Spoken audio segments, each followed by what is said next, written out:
City because we will be having a prenuptial shoot para sa ating June 8 couple. Ayan.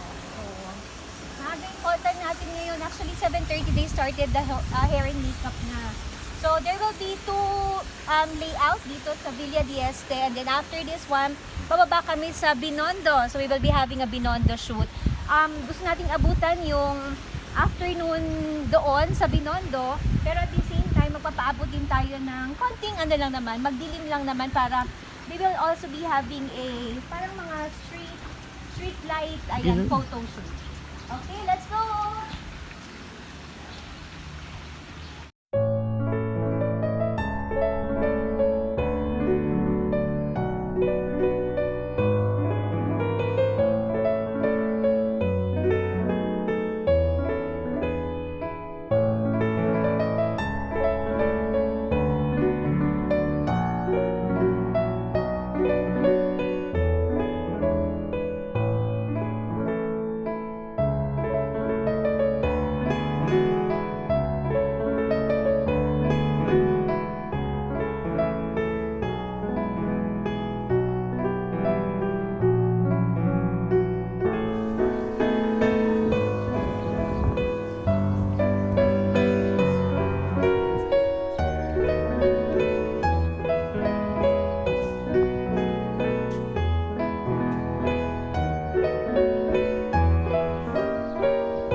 There's always a choice.